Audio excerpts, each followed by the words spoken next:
Have you worked with people that are you can tell like that they're just almost like literal, like where they don't have the ability to add something of themselves into it?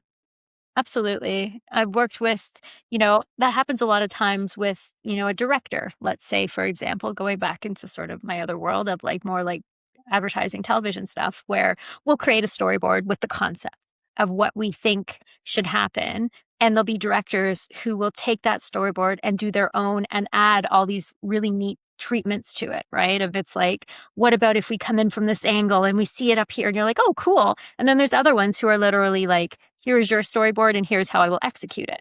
And those are very different things, right? One person is basically only taking it as far as we took it from our side of things and just translating it, and the other is bringing a new level of expertise and bringing elements that we wouldn't have thought of because it's not our area of expertise. And I love that, right? Where it's like, I can see what you were doing. I love what you did. Here's where I'm going to add my layer of expertise on top of it to make it just that more interesting and to give a reason for me to be part of the team, essentially.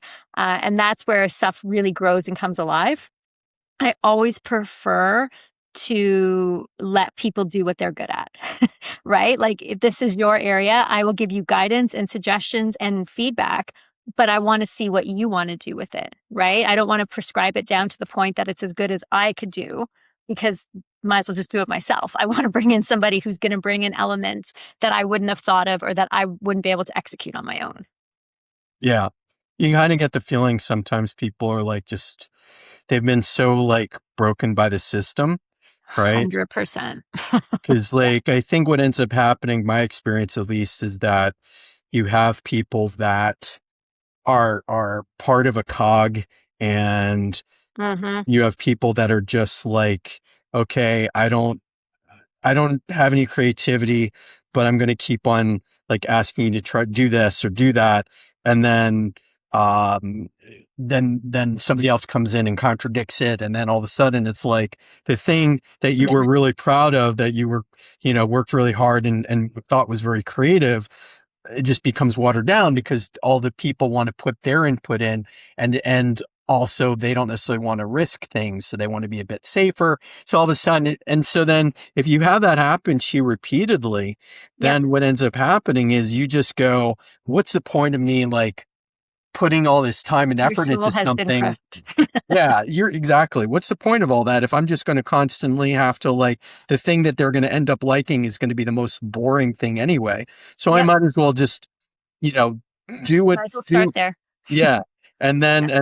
you're getting paid for the job, and you're not stressing yourself out, right? Um and I can understand that. Like I can see why that would be why some people would Hmm. just default to that. Uh Yep. I do imagine that there if you have like somebody who's like, no, I want you to be creative, they're like, is this a trick? Like it's hard for them to believe it because you're Yeah. essentially they've gone through it so many times where they just don't know if uh they're if the person is putting them on, right? If they're going to switch out and go, no, this, Yeah. Well, and creative is so subjective too, right? Like, what does that mean to you? What does that mean to somebody else? One thing that I always love to do when those situations is provide some, when you're first starting out, some options. Provide one that's safe, right? That's exactly what they asked for. That is completely, we're not coloring outside the lines here. This is exactly what you want and probably what you're going to pick, as well as something that pushes it, right? Something that isn't exactly what you asked for, but in my personal opinion, this is probably where we should be going. And then somewhere that kind of sits in between. It's safe, but it pushes it a little bit. The hope is that they go to the safe, but pushes it a little bit. Where so you can get a little bit of that creative in there because they're not going to go all the way. Sometimes they go right back to like safe version. Please and thank you. That's exactly what I pictured. Great.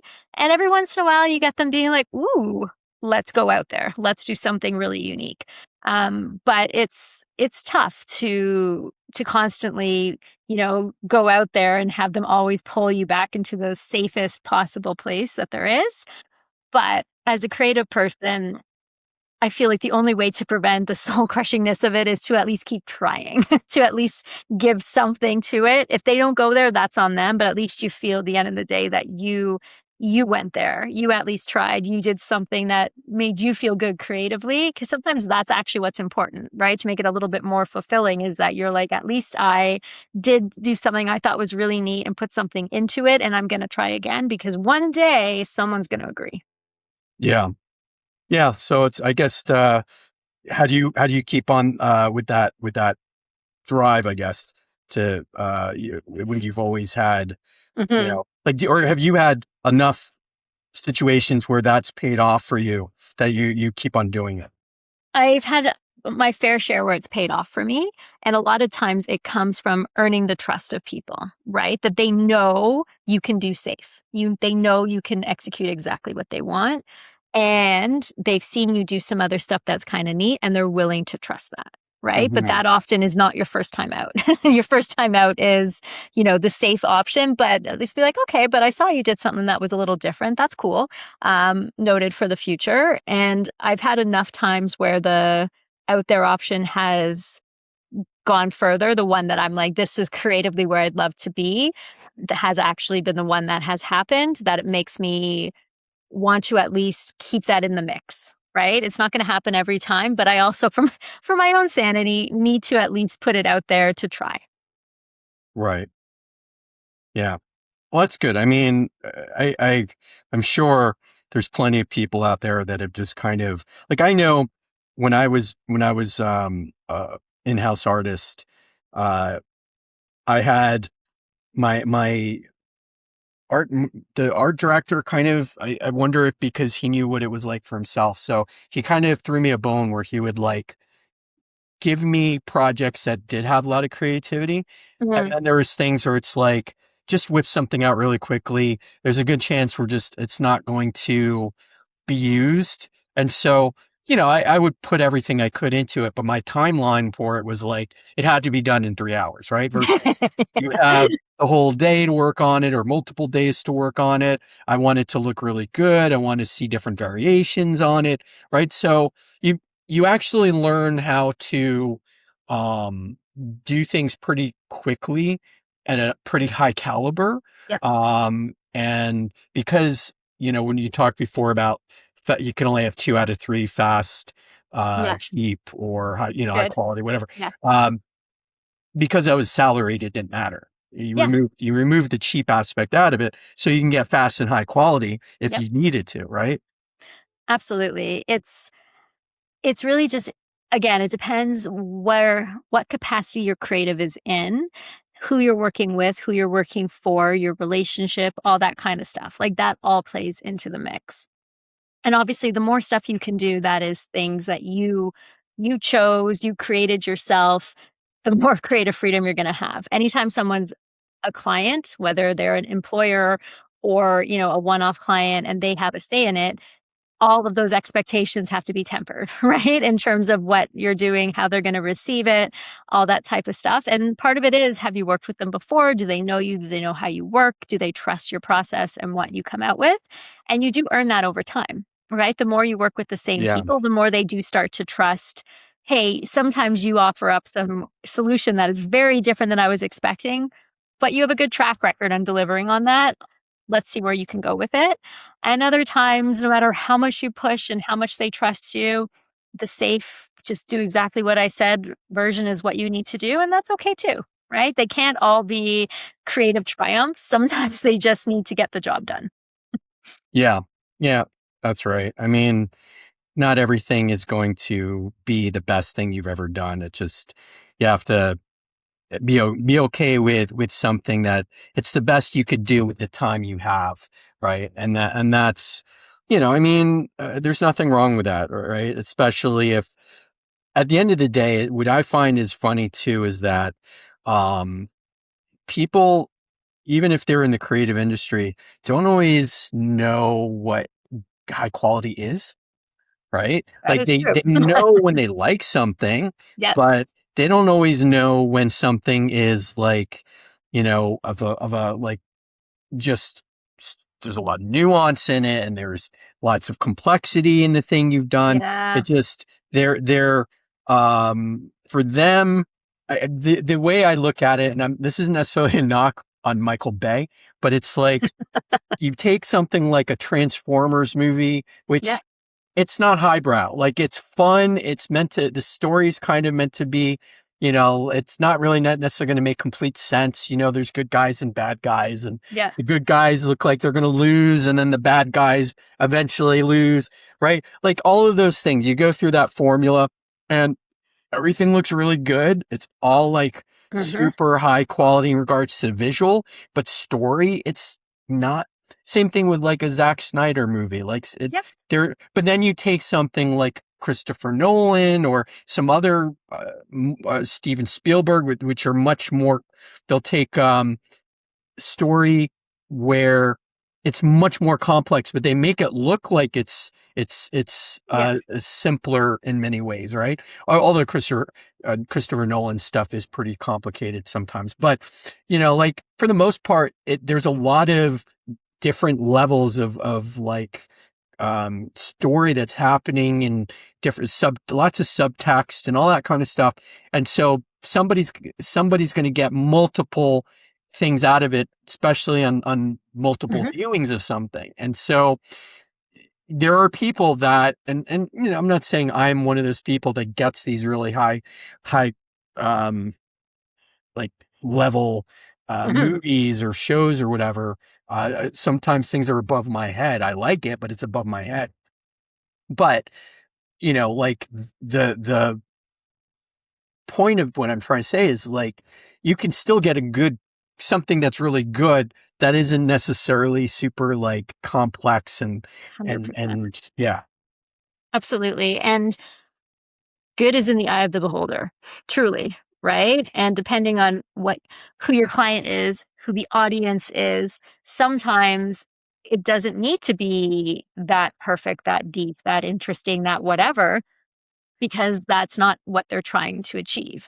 And understanding that's also important when you're going in to create something is like who is the end consumer of this, right? Who is reading this, who is watching this, who is enjoying this, because that will also start to dictate how you create something, right? Because if this is meant for a 5-year-old, okay, well, my level of detail has come way down, the nuance, this and that, right? Where it's like, oh no, this is meant to be for this age group and they, are readers of this and they love detail and okay, well, I'm going to change how I'm going to create. So, really knowing who it's meant for is so important from the get go and not creating something that's at, the nuance of this person when this person is the end consumer.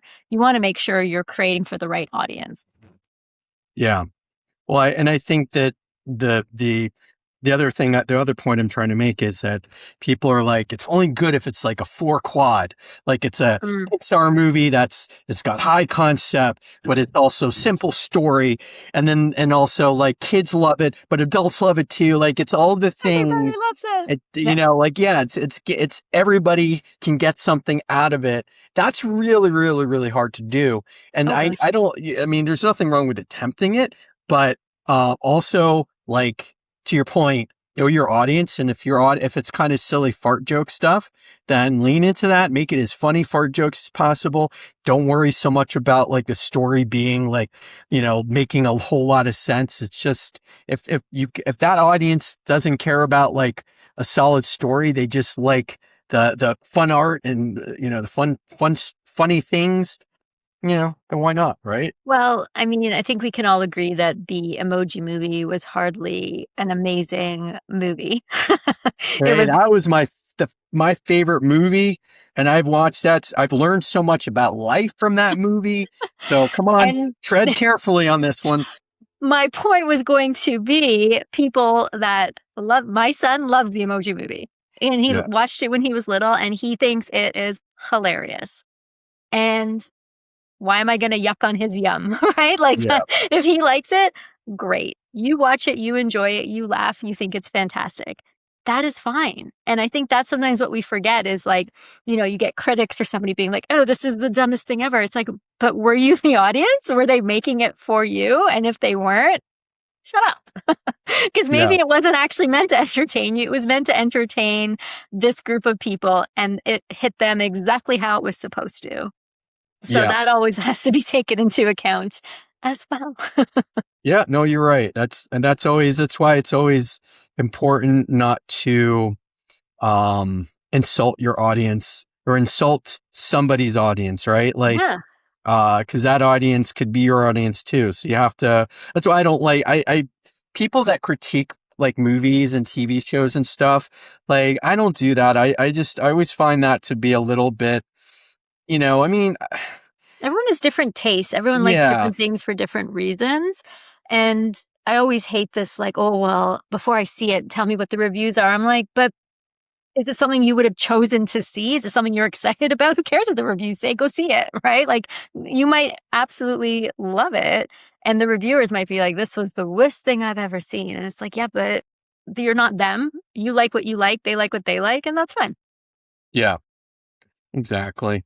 I mean, I have to say, I do kind of follow what Rotten Tomato is, but I also, I do that, but then also like if people that I know on Facebook will be like, oh my God, this was so funny, Mhm.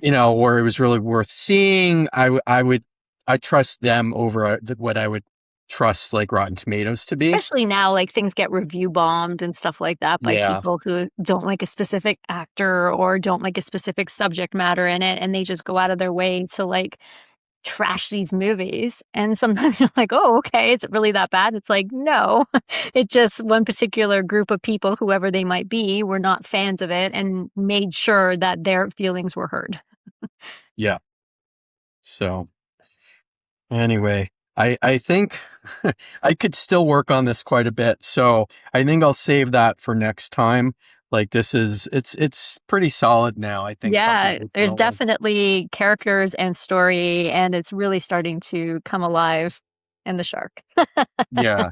Yeah, there's a lot to it. This is still very, as you can see, it's still very rough. I would probably go with another like at this point I would keep on working on like shadow and Mhm, trying to figure out like you know just very quickly roughly drawing in some of this stuff just so I have an idea of like okay um this is what the texture of this is where the light is, and then I would once I go back in with a little bit more of a careful line, which I would almost consider to be the inking line at that point. mhm, I would uh, make the line a little bit more about weights and make it feel like something's coming forward and back, background, and the textures be a little bit more refined, all that kind of stuff. So let's just put it this way. This is, I would say in the rough stage, it's about 75% done. I'd still may work on this on our next video to, get that, to get some more of that, like where's the rendering, the light source and all that stuff, just to kind of get it, uh, at that stage where then I can go in and just ink it. Right.